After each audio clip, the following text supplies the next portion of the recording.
Bismillahirrahmanirrahim. Assalamualaikum warahmatullahi wabarakatuh. Innal hamdalillah nahmaduhu wa nasta'inuhu wa nastaghfiruh wa na'udzu billahi min shururi anfusina wa min sayyiati a'malina. Man yahdihillahu fala mudilla lahu wa man yudlil fala hadiya lahu. Wa asyhadu an la ilaha illallah wahdahu la syarika lah. Wa asyhadu anna Muhammadan abduhu wa rasuluhu, amma ba'd. Ma'asyiral muslimin, para jamaah sekalian rahimani wa rahimakumullah. Alhamdulillah, kita bersyukur kepada Allah Subhanahu wa taala atas limpahan nikmat yang Allah berikan kepada kita.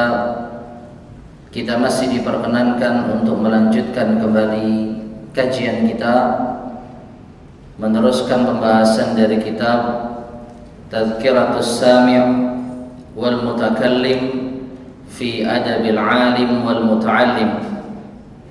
Adab-adab bagi seorang yang memiliki ilmu dan seorang yang menuntut ilmu, yang disusun oleh Al-Imam Ibnu Jama'ah Al-Kinani rahimahullahu ta'ala. Dan kita masih pada pembahasan di bab yang kedua, pasal pertama, yaitu bab adab seorang alim terhadap dirinya sendiri. Dan pasal yang pertama ini yang kita bahas, yaitu adab seorang alim terhadap dirinya sendiri. Dan kita sampai pada poin yang ke-8, bagaimana seharusnya orang alim, orang yang berilmu terhadap dirinya sendiri. Ats-tsamin, yang ke-8, muamalatun nasi bi makarimil akhlaq. Sepatutnya bagi seorang yang berilmu bermuamalah kepada manusia dengan akhlak yang mulia. Seorang yang berilmu sepatutnya bermuamalah, bergaul, bersosial dengan manusia dengan membawa akhlak yang mulia. Kemudian al-muallif mencontohkan beberapa akhlak yang mulia. Min talaqatil wajhi, di antaranya dengan wajah yang ceria, tersenyum kalau bertemu dengan orang. Bahkan Nabi SAW katakan, ini termasuk apa? Shadaqah. Tabassumuka fi wajhi akhika laka shadaqah. Engkau tersenyum di hadapan wajah saudaramu, itu adalah shadaqah. Maka seorang yang berilmu tidak sepatutnya dia berwajah muram, berwajah masam. Karena seseorang melihat ilmu yang dia miliki, sepatutnya dia memiliki wajah yang ceria dan senantiasa tersenyum. Demikian pula wa ifsya'is salam, menyebarkan salam. Seorang yang berilmu dia sepatutnya menjaga sikapnya dengan senantiasa menyebarkan salam. Terlebih dia mengetahui keutamaan dari menyebarkan salam, yang ini dapat menumbuhkan cinta kepada sesama muslim. Rasulullah SAW bersabda, la tadkhulul jannata hatta tu'minu wa la tu'minu hatta tahabbu. Awala adullukum ala syai'in idza fa'altumuhu tahabbtum afsus salama bainakum. Yang artinya, kalian tidak akan masuk surga hingga kalian beriman, dan kalian tidak dianggap beriman hingga kalian saling mencintai. Sesama muslim harus saling mencintai. Inilah tanda keimanan kita kepada Allah Subhanahu wa taala, mencintai sesama saudara semuslim, seislam. Dan kalian tidak akan saling mencintai, ya, atau Rasul mengatakan, maukah kalian aku beritahu suatu perkara yang apabila kalian lakukan kalian akan saling mencintai? Lalu beliau katakan, afsyus salam bainakum, yaitu sebarkanlah salam di antara kalian. Terlebih apabila kita memaknai atau kita mencoba memahami makna ucapan salam, assalamualaikum, apa artinya? Doa keselamatan, kesejahteraan bagi orang yang kita ucapkan salam kepadanya. Semoga Allah memberikan keselamatan, kesejahteraan bagi Anda. Nah, inilah tanda kita saling mencintai. Maka seorang yang berilmu tidak sepatutnya, ya, dia pelit di dalam mengucapkan salam. Justru tanda keilmuan seseorang tatkala ia jumpai, mungkin ada sebagian orang awam yang kurang tahu adab ketika bertemu, maka kita yang mencontohkan. Jangan kita maunya dihormati saja. Wong saya lebih berilmu, wong saya ustadz, kok saya yang mengucapkan salam. Jangan. Justru karena Anda lebih berilmu, sedangkan orang yang Anda jumpai mungkin belum tahu ilmunya, Anda ajarkan. Dan dengan praktek ini lebih apa? Lebih menancap di dalam hatinya. Ya, jadi sebarkan salam. Dan barulah kita menjelaskan, memang memulai salam itu hukumnya sunnah. Adapun menjawab salam hukumnya wajib. Adab tentang salam dijelaskan oleh para ulama secara panjang lebar. Namun poin penting di sini, seorang yang berilmu sepatutnya dia menjaga adab yang satu ini, yaitu rajin-rajin untuk menyebarkan salam. Kemudian wa it'amit ta'am, di antara akhlak yang mulia yang seharusnya dimiliki oleh seorang yang berilmu adalah suka memberi makan, bersedekah. Apabila Allah Subhanahu wa taala berikan kelapangan rezeki baginya, jangan sungkan-sungkan untuk berbagi, ya, khususnya memberi makan orang yang membutuhkan. Demikian pula wa kadhmil ghaidhi, menjaga amarah. Ini termasuk di antara akhlak yang mulia yang sepatutnya dimiliki oleh seorang yang berilmu. Orang yang berilmu sepatutnya mudah untuk menjaga amarahnya, mudah untuk menjaga emosinya, karena dia tahu keutamaan tentang sabar, keutamaan orang yang mudah memaafkan. Wasari'u ila maghfiratin min rabbikum wa jannatin 'arduha as-samawati wal ard u'iddat lil muttaqin. Apa lanjutan ayatnya? Alladzina yunfiquna fis sarai wad dharra wal kadhimina al ghaidha wal 'afina 'anil nas.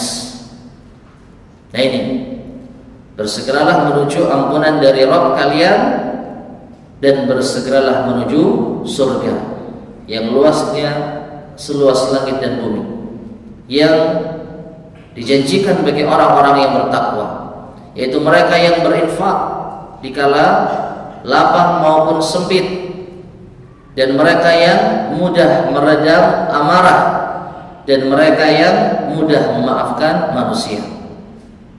Ini seorang yang berilmu yang faham ayat yang mulia ini, dia jadikan menahan amarahnya, menahan emosinya sebagai bekal baginya untuk menuju surga. Berbeda dengan orang yang tidak berilmu, tidak memiliki motivasi ke surga, tidak memiliki motivasi untuk beramal saleh, maka mereka mudah untuk emosi, meluapkan amarahnya. Maka orang yang berilmu diharapkan mudah menjaga emosinya, jangan mudah marah, terlebih dalam urusan yang sepele, terlebih dalam urusan dunia, urusan pribadi. Kalau urusan agama, maka silahkan kita marah, itu pun sesuai dengan syariat Allah Subhanahu wa taala. Demikian pula wa kaffil adza 'anin nas. Di antara akhlak yang mulia yang sepatutnya dimiliki oleh seorang yang berilmu pula adalah ia menahan diri dari mengganggu manusia. Apa kata Rasulullah SAW? Al-muslimu man salimal muslimuna min lisanihi wa yadihi. Seorang muslim adalah seorang yang tangan dan lisannya itu selamat atau tidak mengganggu orang lain. Ya, tangan dan lisannya tidak mengganggu orang lain. Orang lain selamat dari gangguan tangan dan lisannya. Ini Allah atau Rasulullah SAW sifatkan seorang muslim yang hakiki. Maka apalagi orang yang berilmu, jangan suka mengganggu orang, jangan suka membuat sakit orang lain. Ini termasuk akhlak yang buruk yang sepatutnya dijauhi. Demikian pula wahtimalihi minhum. Di antara akhlak yang mulia pula adalah menanggung beban orang, menanggung kesusahan orang lain. Demikian pula wal ithar, mendahulukan orang lain. Ya, seorang yang berilmu seharusnya dia mudah mengalah.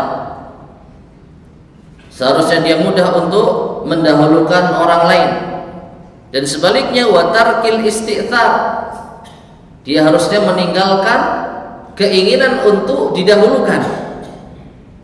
Ya, bagaimana Allah Subhanahu wa taala sifatkan orang-orang Ansar? Bagaimana Allah Subhanahu wa taala memuji orang-orang Ansar yang mungkin sulit untuk ditandingi keutamaan mereka? Apa kata Allah Subhanahu wa taala? Ada yang ingat di dalam surat Al-Hasyr? Walladzina amanu walladzina tabawwa'ud dara wal imana min qablihim yuhibbuna man hajara ilaihim wa la yajiduna fi sudurihim hajatan mimma utu wa yu'thiruna ala anfusihim walau kana bihim khasasah. Ini poinnya. Orang-orang Ansar itu mencintai orang-orang Muhajirin, orang-orang yang hijrah dari Mekah menuju kota Madinah. Ya, dan salah satu sifat mereka adalah wa yu'thiruna ala anfusihim walau kana bihim khasasah. Orang-orang Ansar itu lebih mendahulukan Muhajirin dibandingkan dengan diri mereka sendiri, meskipun mereka sebenarnya butuh. Perhatikan, yang dimaksud dengan ithar itu bukan ketika kita nggak butuh lalu kita kasih kepada orang lain. Ini bukan ithar. Yang namanya ithar itu ketika kita butuh lalu kita lebih mendahulukan orang lain yang kita anggap lebih butuh. Itu namanya apa? Ithar. Dan inilah sifat yang mulia yang dengannya Allah Subhanahu wa taala memuji kaum Al-Ansar. Wa yu'thiruna ala anfusihim walau kana bihim khasasah. Dan orang-orang Ansar senantiasa mendahulukan orang lain, mendahulukan kaum Muhajirin dibandingkan dengan diri mereka sendiri meskipun mereka membutuhkan. Maka seorang alim hendaknya dia lebih suka untuk mendahulukan orang lain, bukan maunya hanya didahulukan. Sekali lagi, jangan merasa kita berilmu lalu kita merasa pantas untuk didahulukan. Ya, lalu kita merasa lebih berhak untuk dikedepankan. Justru karena kita berilmu, harusnya kita bisa lebih sabar. Kalau ada orang yang lebih membutuhkan, kita berikan, meskipun kita sendiri apa? Butuh. Nah, ini diantara akhlak yang mulia, suka mendahulukan orang lain dan tidak berambisi untuk menjadi orang yang didahulukan. Demikian pula wal insaf. Kata Al-Imam Ibnu Jama'ah, termasuk di antara akhlak yang mulia yang sepatutnya dimiliki oleh seorang yang berilmu adalah sikap insaf. Secara makna artinya adil. Dia menilai sesuatu pada porsinya, ya, memberikan uzur kepada orang yang mungkin bersalah, memberikan uzur bagi orang yang meminta uzurnya, wa tarkil istinsaf, dan kebalikannya. Seorang yang berilmu tidak sepatutnya dia yang berusaha untuk dimaklumi uzurnya. Nah ini insaf, adil, berusaha untuk bersikap adil, dan tarkul istinsaf, kebalikan dari itu. Jadi minta orang lain yang berbuat adil kepada dirinya, menuntut orang lain untuk insaf kepada dirinya. Sama seperti tadi, al-ithar lawan dari al-istithar, al-insaf lawan dari al-istinsaf. Kemudian begitu pula kata al-Imam Ibnu Jama'ah, wa syukri tafadduli, di antara akhlak yang mulia yang sepatutnya dimiliki oleh seorang muslim adalah berterima kasih atas pemberian, atas nikmat. Dan tentu saja yang paling utama adalah nikmat dari Allah Subhanahu wa taala. Segala macam nikmat yang didapatkan, maka ia harus bersyukur kepada Allah Subhanahu wa taala. Karena inilah kunci agar Allah tambahkan nikmat kepada kita. La in syakartum la azidannakum wa la in kafartum inna azabi lasyadid. Jika kalian bersyukur, maka aku, kata Allah, akan tambah nikmatku kepada kalian. Namun jika kalian kufur, ingatlah, sesungguhnya siksaku amatlah pedih. Maka seorang yang berilmu, ketika ia mendapatkan nikmat dari Allah, hendaknya dia bersyukur kepada Allah Subhanahu wa taala. Dan ketika ia mendapatkan pemberian dari orang lain, hendaknya dia juga bersyukur, berterima kasih kepada orang yang telah memberinya. La yashkurillah man la yashkurin nas. Tidak dianggap bersyukur kepada Allah orang yang tidak bersyukur kepada manusia, berterima kasih kepada manusia. Kemudian beliau juga menyebutkan di sini wa ijadir rahah, dan menumbuhkan rasa rahah. Seorang yang berilmu hendaknya dia menumbuhkan rasa rahah, lapang, tidak sempit, ya, memberikan kenyamanan, bukan malah memberikan kesempitan, bukan malah menakut-nakuti. Jadikanlah diri kita yang berilmu ini, kalau ada orang yang ada di sekitar kita, bagaimana supaya mereka nyaman, bukan tambah susah, bukan tambah takut. Ya, akhlak yang mulia insya Allah akan membuat orang nyaman. Ketika seorang sudah nyaman dengan kita, insya Allah ilmu ini akan bisa lebih masuk kepada orang yang ada di sekitar kita. Ya, meskipun demikian bukan berarti kita harus membuat orang selalu senang.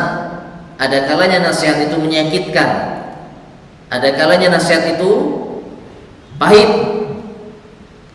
Karena kebenaran itu apa? Tsaqil, berat. Orang yang sudah terbiasa melakukan kesalahan lalu diluruskan, ditunjukkan jalan yang benar, kebanyakan apa? Sulit untuk menerima. Maka jangan kita semakin mempersulit dengan cara penyampaian kita yang buruk, dengan sikap kita yang membuat orang sumpek. Ya, jadi bukan berarti kita harus membuat orang lain senang, tidak. Tapi jadikan orang lain itu merasa nyaman kalau ada kita. Jadi dengan akhlak-akhlak yang mulia tersebut, dari sinilah insya Allah ilmu ini akan lebih bisa masuk kepada mereka. Nah, kemudian pula kata al-Imam Ibnu Jama'ah, was-sa'i fi qada'il hajat, di antara akhlak yang mulia yang sepatutnya dimiliki oleh seorang yang berilmu, berusaha untuk menunaikan hajat, berusaha untuk menunaikan kebutuhan. ya, kebutuhan manusia. Apa yang mereka butuhkan. Kalau kita punya, kita beri. Minimal kita memiliki ilmu. Kita memiliki ilmu. Mereka butuh ilmu, kita berikan ilmu. Mereka butuh nasihat, kita berikan nasihat. Kalau kita nggak punya harta, tidak punya kemampuan, maka masih ada ilmu yang bisa kita bagi. Dan terkadang ilmu itu lebih mereka butuhkan dibandingkan dengan harta. Ya, hidayah itu lebih mereka butuhkan dibandingkan dengan materi. Maka seorang yang berilmu hendaknya berupaya untuk menyelesaikan, memenuhi kebutuhan masyarakat, khususnya al-ilmu. Demikian pula kata beliau rahimahullah ta'ala, wa badlil jahi fi syafa'at. Dan juga di antara akhlak yang mulia adalah badlil jah, yaitu mencurahkan kedudukan kita, memanfaatkan kedudukan kita untuk memberi syafaat. Syafaat yang dimaksud ini bukan syafaat yang ada di akhirat, tapi syafaat secara bahasa, yaitu memberikan manfaat kepada orang lain dengan kedudukan kita. Gampangnya kita menjadi perantara untuk menyelesaikan urusan orang. Ya, kita orang yang berilmu dianggap memiliki kedudukan.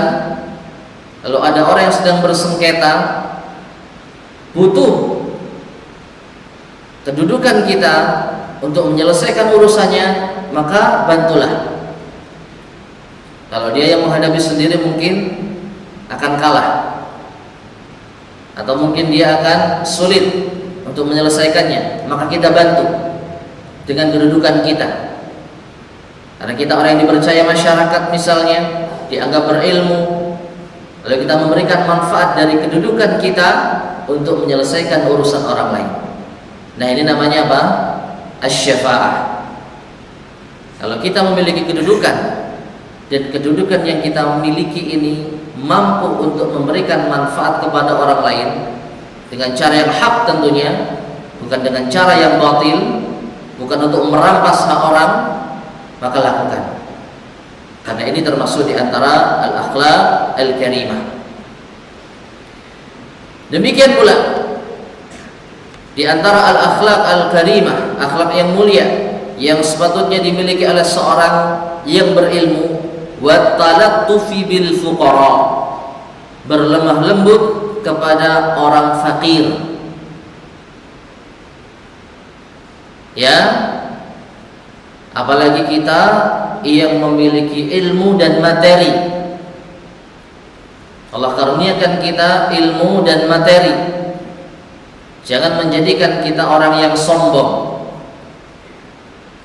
Jangan menjadikan diri kita orang yang suka merendahkan orang lain.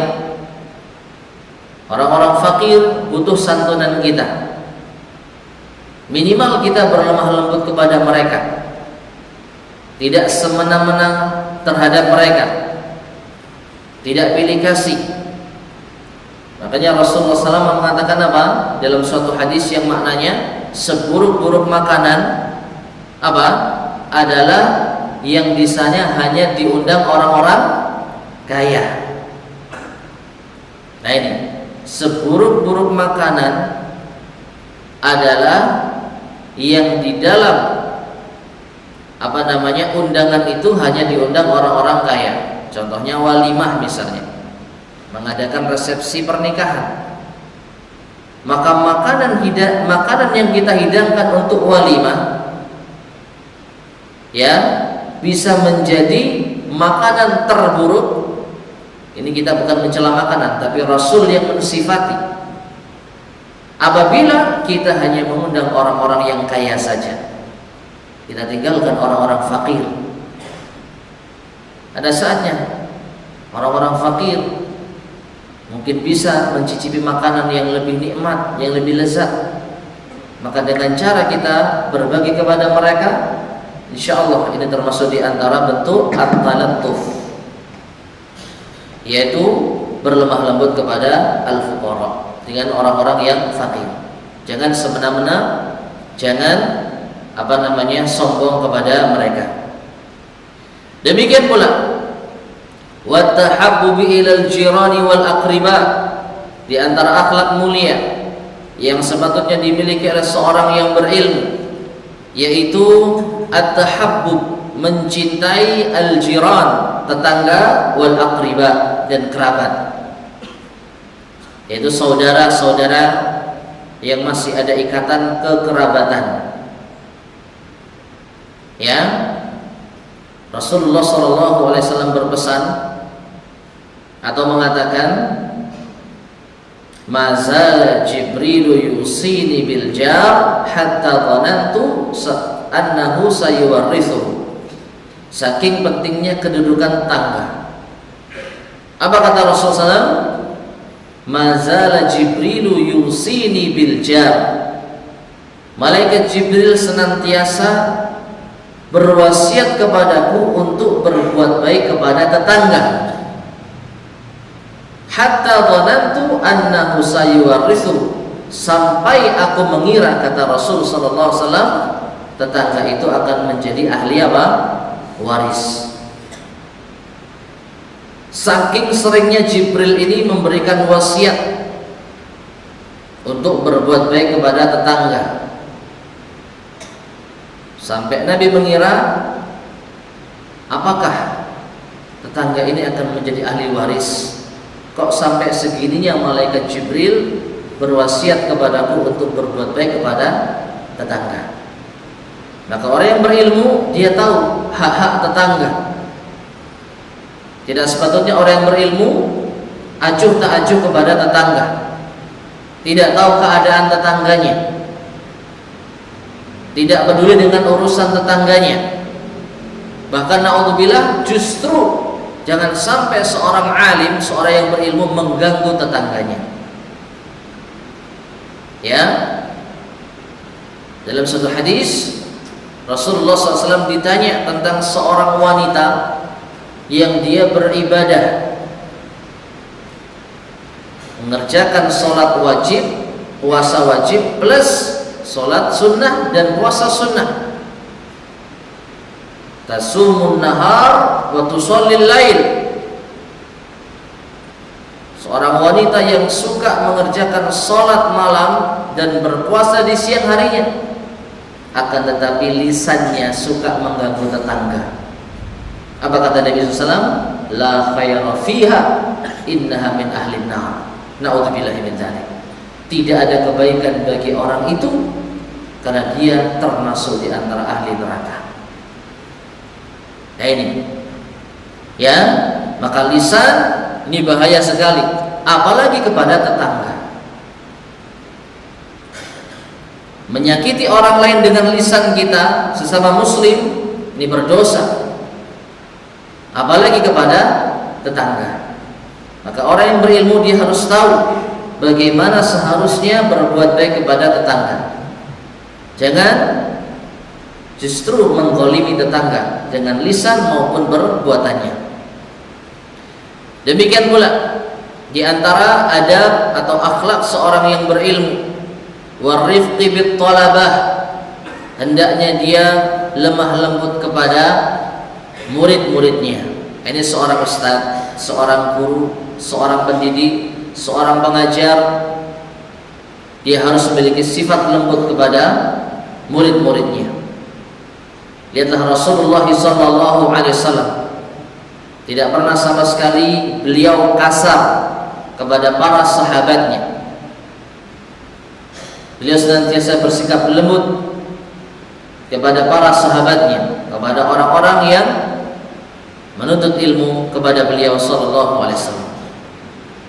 Demikian pula wa i'anatihim wa birrihim, termasuk di antara akhlak yang mulia yang sepatutnya dimiliki oleh seorang yang berilmu, suka menolong murid-muridnya, berbuat baik kepada mereka. Ya, dia seorang pendidik, seorang pengajar, seorang guru, maka tugas mereka bukan hanya sekedar mengajarkan teori, yang ditandai dengan jam mengajar, setelah itu lepas tanggung jawab. Tidak. Ya, seorang pengajar yang sejati, seorang pendidik yang sesungguhnya, dia senantiasa bukan hanya mendidik ketika jam belajar saja, tapi sebisa mungkin dia mengontrol bagaimana keadaan anak didiknya, bagaimana keadaan murid-muridnya, luangkan waktu bersama mereka, bagaimana keadaan dirinya dengan keluarganya, dengan orang tuanya, dengan saudaranya, dengan anaknya. Nah, ini termasuk di antara apa? Wa i'anatihim, menolong mereka, menyelesaikan problem-problem mereka. Kita yang lebih berilmu dan kita yang lebih berpengalaman, hendaknya kita berbagi manfaat, bukan hanya kita terikat dengan jam mengajar, setelah itu bebas, setelah itu lepas, kita nggak mau tahu urusan anak didik kita. Jangan. Ya, pendidik sejati dia sepatutnya senantiasa mengontrol bagaimana kondisi anak didiknya, murid-muridnya.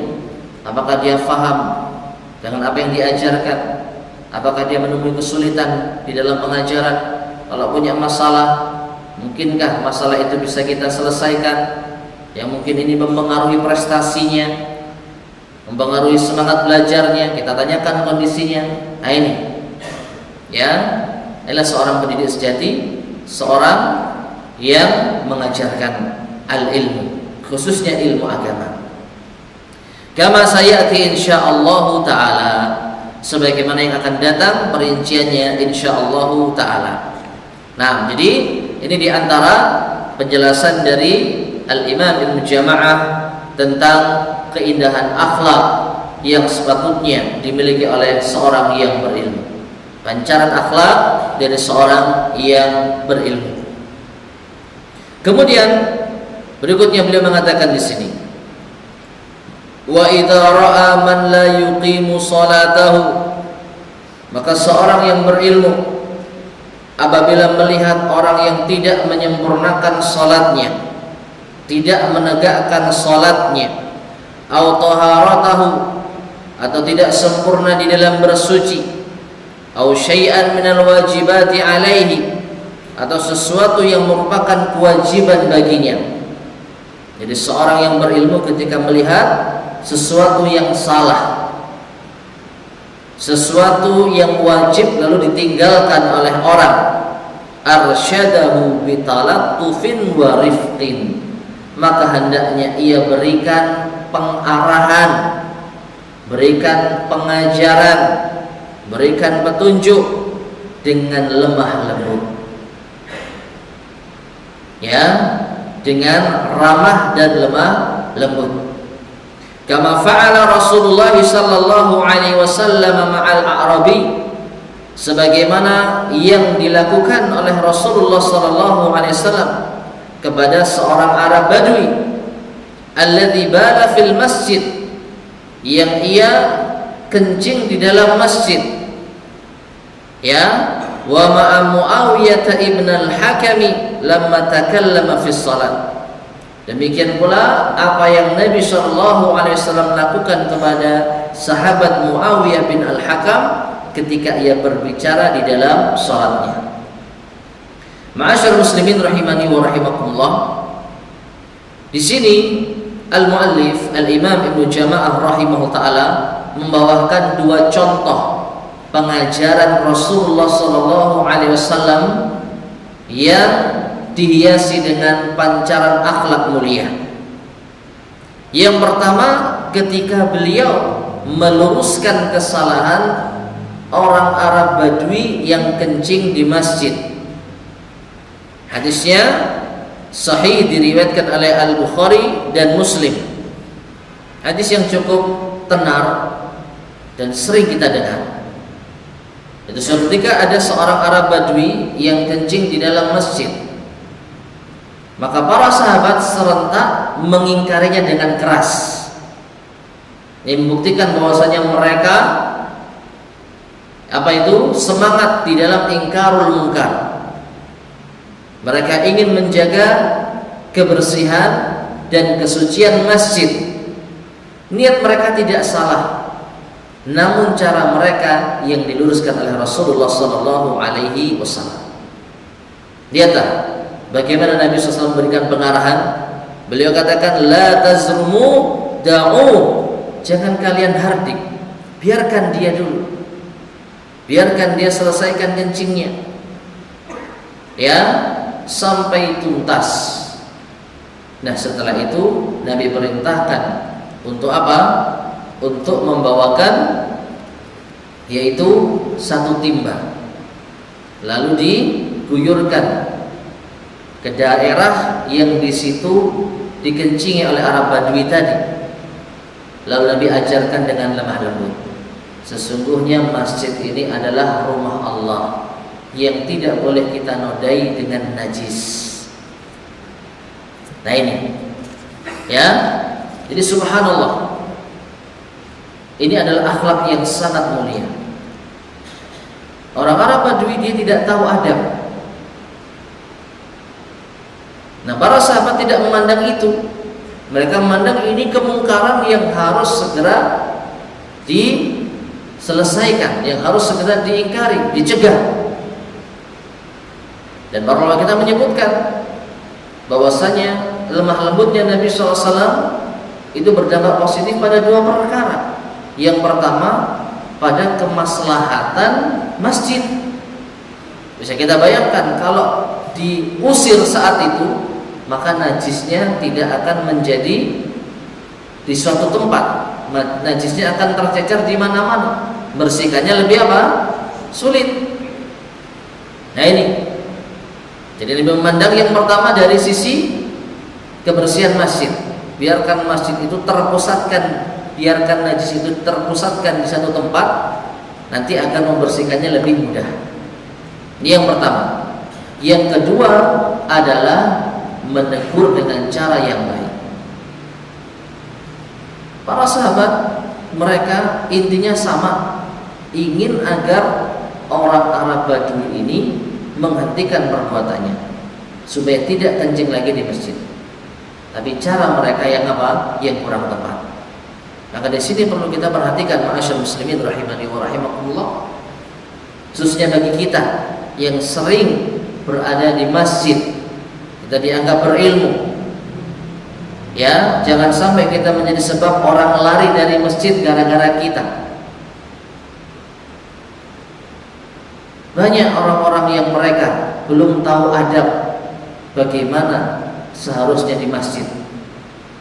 Kalau untuk kencing ya kayaknya kalau di zaman sekarang kebangetan ya.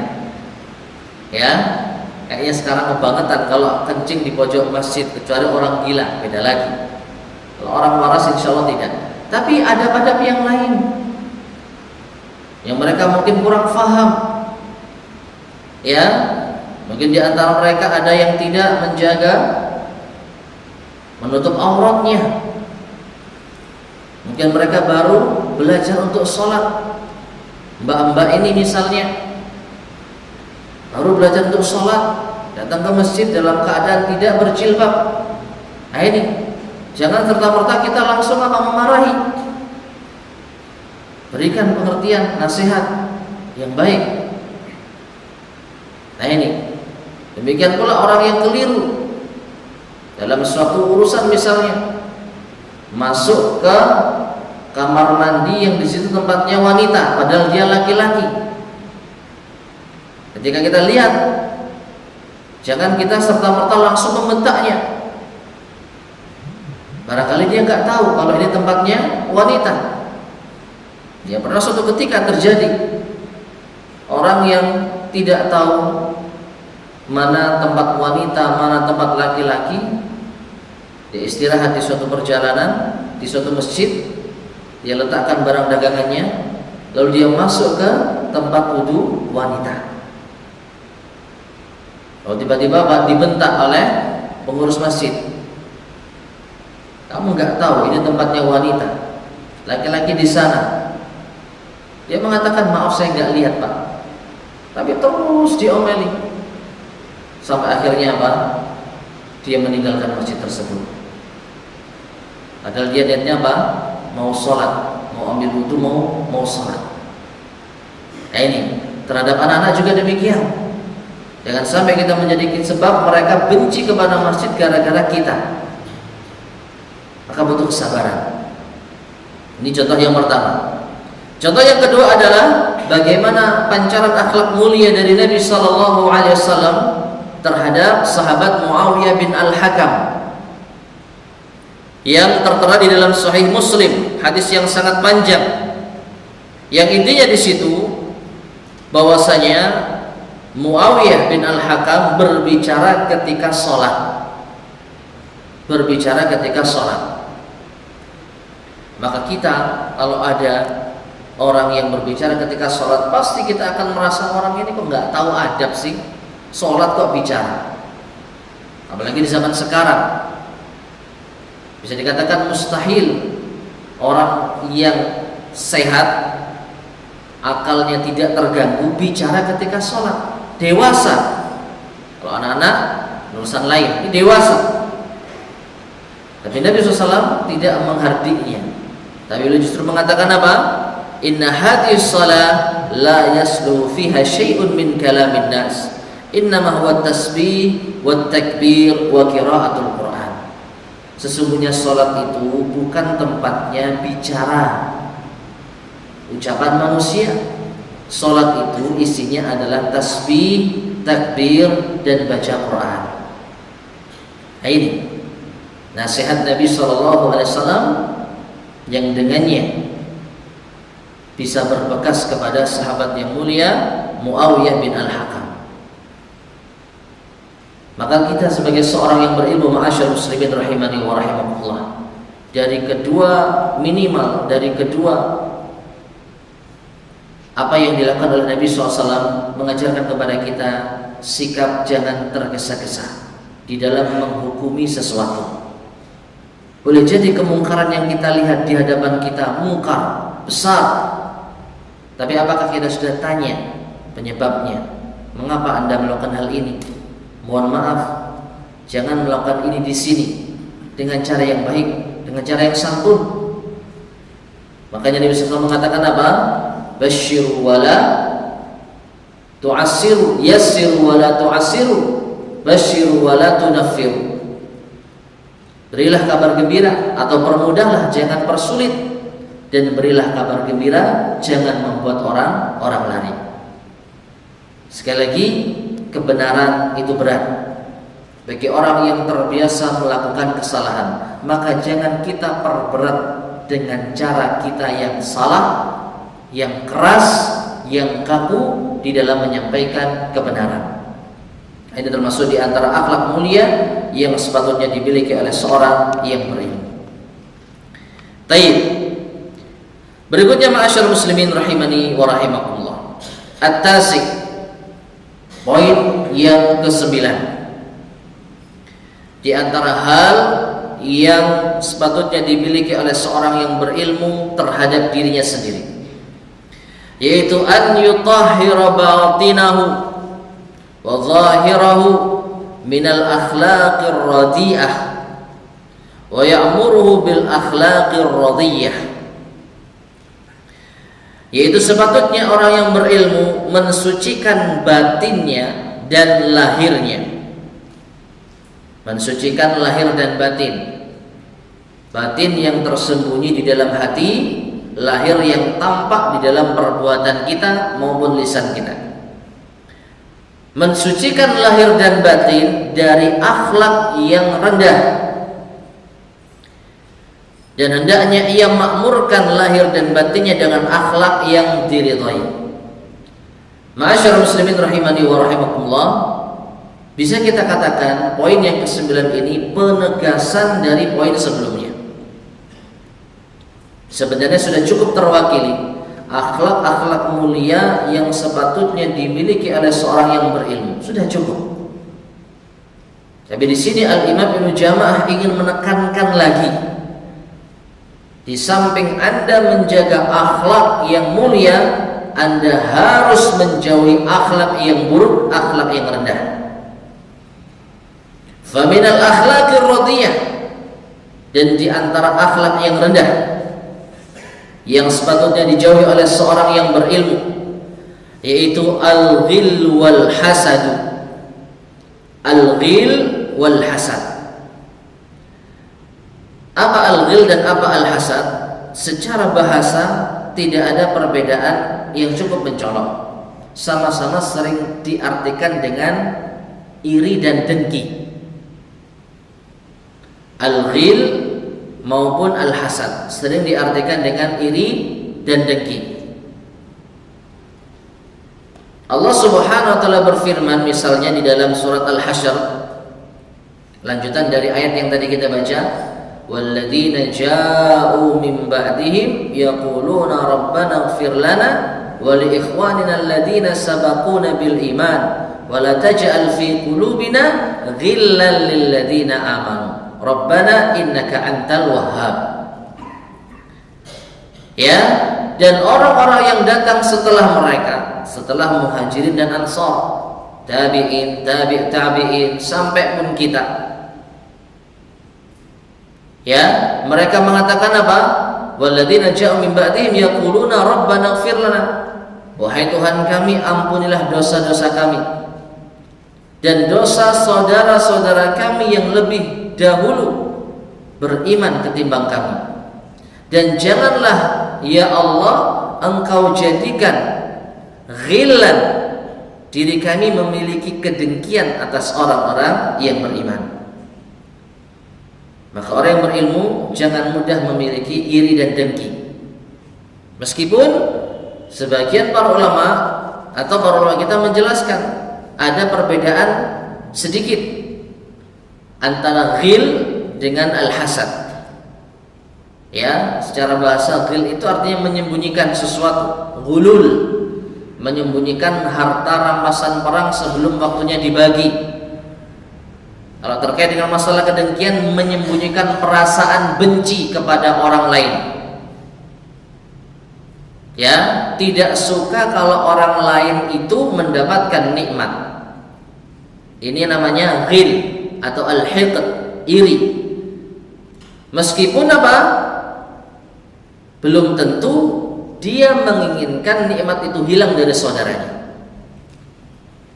Ya, hanya sekedar enggak senang kalau orang lain senang. Adapun hasad lebih dari itu. Kalau hasad, di samping dia tidak suka dengan nikmat yang diberikan Allah kepada saudaranya, dia juga menginginkan nikmat itu hilang darinya. Ya, jadi kalau saudaranya kehilangan nikmat, dia senangnya luar biasa. Ini namanya apa? Hasad. Dan dua-duanya adalah akhlak yang tercela. Dan dua-duanya sepatutnya dijauhi oleh orang yang berilmu. Jangan dikira orang yang berilmu tidak memiliki hasad. Bahkan syaitan sangat pintar untuk mengelabui hamba-hamba Allah yang dengannya ia hasad kepada saudaranya, sesama penuntut ilmu, sesama dai, sesama ustaz. Sangat mungkin muncul yang namanya hasad. Ya, makanya para ulama kita benar-benar memperhatikan masalah ini dengan sangat seksama. Makanya dinasihati seorang yang berilmu, jauhkan sifat hasad, iri dan dengki. Demikian pula wal baghyu wal ghadabu li ghairillahi ta'ala. Seorang yang berilmu hendaknya menjauhi akhlak yang buruk seperti al-baghyu, yaitu melampaui batas, wal ghadabu li ghairil ta'ala, dan juga marah bukan karena Allah Subhanahu wa ta'ala. Ini yang tadi kita isyaratkan. Orang yang berilmu hendaknya dia mudah menahan amarahnya, mudah menahan emosinya, karena dia tahu janji Allah bagi orang yang menjaga amarahnya surga, maghfirah. Ya. Namun di sini saya menyampaikan al-ghadabu li ghairillah. Akhlak yang buruk adalah marah bukan karena Allah. Ini menunjukkan kalau marahnya karena Allah justru akhlak yang terpuji. Makanya Aisyah radhiyallahu anha dalam hadis yang diriwayatkan oleh Bukhari dan Muslim, Beliau pernah mengatakan, "Man taqama Rasulullah li nafsihi fi syai'in qattu illa an tuhtaka hurmatullah fayantaqimu lillahi biha." Tidak pernah Rasulullah sallallahu alaihi wasallam marah membalas suatu perbuatan apabila itu terjadi kepada diri beliau sendiri. Artinya kalau beliau dizalimi, kalau beliau dihina, kalau beliau dicela, Nabi gak pernah balas. Nabi gak pernah emosi. Ya, kalau bahasa anak zaman sekarang apa? Gak pernah baper. Ini beliau tenang. Kalau diri beliau yang dicela, diri beliau yang dihina, beliau tidak ambil pusing. Udah masuk ya? Fadhal. Mungkin bisa ada terlebih dahulu, nanti kita lanjutkan sedikit lagi. Baik. Ma'asyiral muslimin rahimani wa rahimakumullah. Kita lanjutkan sedikit lagi. Jadi di antara akhlak yang tidak terpuji adalah al-ghadabu li ghairillahi ta'ala. Marah bukan karena Allah Subhanahu wa taala. Dan tadi kita bawakan hadis Aisyah radhiyallahu taala anha, beliau katakan, "Man taqama Rasulullah sallallahu alaihi wasallam li syai'in li nafsihi fi syai'in qat illa an tuntahaka hurmatullah fayantaqimu lillahi biha." Jadi Nabi SAW tidak pernah membela dirinya apabila dirinya yang dicela, yang terkait dengan kehormatan dirinya beliau tidak pernah ambil pusing. Tapi kalau sudah kehormatan Allah Subhanahu wa taala yang direndahkan, beliau marah. Ini menunjukkan kalau kita marah lillah, maka ini marah yang terpuji. Maka kita pun demikian. Kalau ada sesuatu yang mencela, yang di situ ada celaan kepada Rasulullah sallallahu alaihi wasallam, yang ada celaan terhadap agama Islam, simbol-simbol Islam, kita wajib marah. Kita wajib untuk menjelaskan semampu kita kepada umat tentang sikap muslim yang benar, ancaman bagi orang yang merendahkan Allah, Rasulnya, ayat-ayatnya. Nah, ini kita marah yang terpuji. Adapun marah untuk membela kepentingan pribadi kita, maka ini marah yang tercela. Makanya Nabi SAW nasihatkan kepada salah seorang sahabat ketika minta wasiat apa? La taqta. Sederhana, jangan marah. Dan Nabi ucapkan ini tiga kali. Nah, kemudian demikian pula wal ghisyu wal kibru wal riya'u wal ujubu was sum'atu wal bukhlu, dan masih banyak lagi. Ya, di antara akhlak yang tercela yang sepatutnya dihindari oleh seorang yang berilmu adalah al-ghish, menipu. Ya, baik menipu dalam urusan duniawi, terlebih menipu dalam urusan ukhrawi. Menipu umat, memelintir ayat-ayat Allah, membawakan hadis-hadis Rasulullah sallallahu alaihi wasallam untuk kepentingan hawa nafsunya, yang dengannya menjadi menyesatkan umat. Ya, maka ma'asyar muslimin rahimani wa rahimakumullah, seorang yang berilmu tidak sepatutnya menipu. Wal kibr, sombong, yang disebutkan oleh Nabi SAW, al-kibru batarul haqqi wa qamtun nas. Sombong itu menolak kebenaran dan merendahkan orang lain, merendahkan manusia. Jangan merasa kita memiliki ilmu lantas kita jadikan sebagai alat untuk kesombongan, merendahkan orang yang tidak berilmu, apalagi menolak kebenaran. Dan ini di antara penyakit orang yang berilmu pula. Merasa berilmu, ketika diberi masukan, ketika diberi nasihat, ketika diluruskan, enggak terima. Nah, ini nasihat bagi kita semuanya, termasuk saya pribadi. Siapapun yang mendedikasikan hidupnya untuk ilmu, maka hati-hati dengan sombong. Apa sombong? Kata Nabi SAW, batarul haq, menolak kebenaran. Setinggi apapun ilmu kita, masih banyak yang belum kita ketahui, masih banyak hal-hal yang belum kita pahami. Maka disinilah fungsinya ada orang lain yang berikan nasihat, masukan, melihat apa yang tidak bisa kita lihat. Ya, kita melihat diri kita seakan-akan sempurna, tahu semuanya. Tapi ternyata ketika dilihat oleh orang lain yang melihat dari sisi yang lain, banyak salah kita.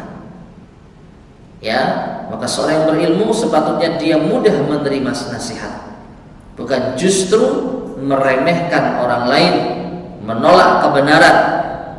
Apalagi ketika kita ditunjukkan kesalahan kita, apalagi ketika kita telah ditunjukkan dalil yang lebih sahih dari apa yang mungkin kita selama ini pegang. Warya, demikian pula arya, yaitu apa? Beribadah untuk dipuji orang lain. Wal ujub, sama, merasa takjub dengan dirinya sendiri. Wasum'ah, dan juga suka dipuji orang lain, dan yang lain-lain.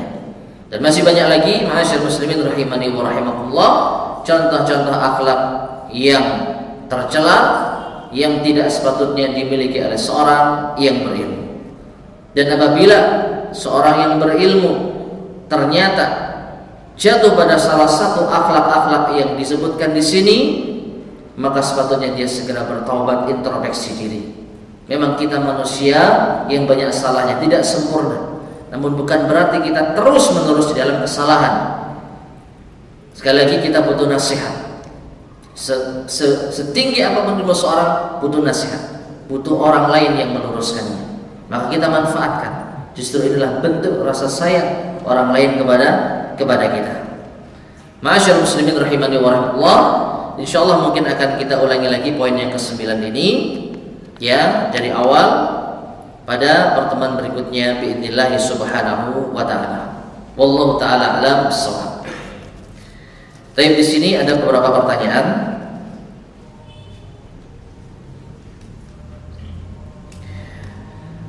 Ustaz, apakah tetap berbuat baik kepada tetangga yang kafir sementara tetangga tersebut terkadang mengganggu kita, bahkan mereka acuh tak acuh kepada kita? Ma'asyarul muslimin rahimani wa rahimakumullah. Secara asal, kalau kita berada pada pihak yang terzalimi, maka boleh kita membalas kezaliman yang serupa. La yuhibbullahu al-jahra bis-su'i minal qawli illa man zulim. Allah tidak menyukai perbuatan buruk atau ucapan buruk, ya, kecuali orang yang terzalimi. Artinya kalau kita dalam keadaan terzalimi boleh. Jadi sekedar apa? Boleh untuk membalas. Namun memaafkan ini lebih baik. Memaafkan ini lebih baik. Ya. Lah kalau mereka kafir, nah sekarang masalahnya yang diinjak-injak, yang dizalimi ini siapa? Kehormatan kita atau agama kita? Kalau sudah bawa agama, ini masalahnya berat. Maka minta arahan para ulama. Bagaimana seharusnya kita menyikapi hal ini? Meskipun secara asal, ya, kita tidak boleh main hakim sendiri karena menjaga kemaslahatan bersama. Meskipun di dalam Islam, orang yang menjelek-jelekkan agama Allah Subhanahu wa taala, dalam hukum Islam pasti akan dibunuh. Tapi kita tidak boleh membunuh sembarangan. Kita punya aturan. Sekali lagi dalam hukum Islam, orang yang menghina agama maka bisa apa? Dihukum bunuh. Ya, adapun kita secara personil tidak boleh kita menumpahkan darah orang lain. Tidak boleh gegabah di dalam menumpahkan darah orang lain. Tapi kalau ternyata yang dihina itu diri kita, yang dihina adalah kehormatan kita, maka tentu tidak boleh kita untuk apa? Untuk menumpahkan darah mereka. Paling banter kita balas kezaliman dengan yang serupa. Lebih baik lagi kalau kita memaafkan. Bahkan jadikan ini sebagai sarana untuk menarik simpatinya. Oh, ternyata orang Islam ini ramah.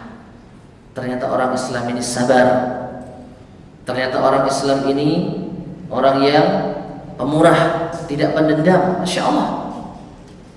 Jadi sekali lagi, masalah perbedaan agama tidak menghalangi kita untuk berbuat baik. Ya, Nabi SAW pernah berpesan untuk memberikan, atau sahabat saya lupa, untuk memberikan apa? Hadiah makanan kepada tetangga beliau yang Yahudi. Ya, ini menunjukkan perbedaan agama tidak boleh menjadikan kita membenci apa? Orang lain.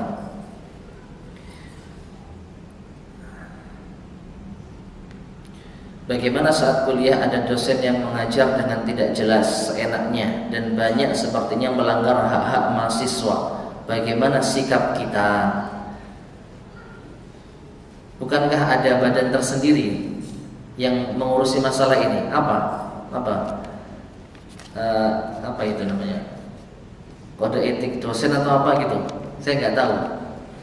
Jadi kalau kita ingin melapor dosen kita biasanya kemana? Nggak ada yang berani. Ya, wallahu a'lam bishawab. Harusnya ada. Ya. Atau kalau kita bisa memberikan nasihat empat mata, ini lebih bagus. Kita sampaikan pada dosen kita bahwa tidak sepatutnya beliau mengajar dengan cara seperti ini. Ya. Yang jelas tidak diperbolehkan bagi kita untuk bertindak semena-mena. Jangan sampai dosen yang telah mengajari kita injak-injak kehormatannya di hadapan mahasiswa yang lain. Jangan. Ini akhlak yang buruk.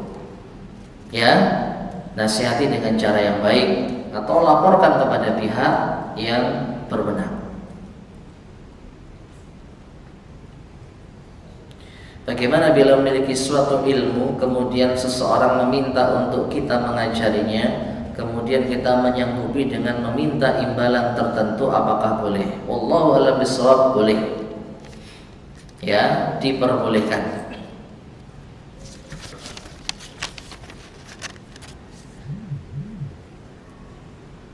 Apakah jika kita menargetkan hafalan beberapa ayat, misal 5 ayat per hari, termasuk perbuatan bid'ah? Wallahu a'lam bishawab. Jika tidak dikaitkan dengan keyakinan tertentu. Kenapa kita memilih 5 ayat? Karena kita meyakini keutamaan tertentu dan kita merasa bersalah kalau tidak sampai target 5 ayat, dan kita benar-benar menganggap ini amalan yang harus dilakukan, maka wallahu a'lam bishawab, tidak mengapa. Jadi selama tujuan kita hanya untuk mengatur target yang tidak dijadikan sebagai suatu hal yang diharuskan, yang menjadi nilai ibadah tersendiri, maka insya Allah bukan bid'ah. Ya, jadi insya Allah bukan perbuatan bid'ah. Sekali lagi, niat kita hanya sekedar memudahkan. Mungkin yang mudah kita 5, nanti suatu ketika mungkin bisa 10, ya, bisa apa? Berubah-ubah.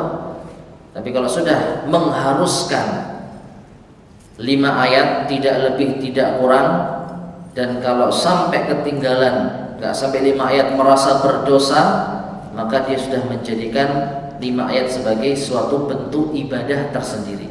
Kalau seperti ini nggak boleh. Makanya kita kembalikan ini kepada apa? Niatnya. Innamal a'malu binniyat. Wallahu a'lam bishawab. Baik, masyaallah muslimin rahimani wa rahimakumullah. Mungkin ini yang bisa kita sampaikan pada kajian kita di malam hari ini. Mudah-mudahan bermanfaat. Kurang lebihnya saya mohon maaf. Kita akhiri, subhanakallah bihamdika asyhadu an la ilaha illa anta astaghfiruka wa atubu ilaik. Walhamdulillahirabbil alamin. Assalamualaikum warahmatullahi wabarakatuh.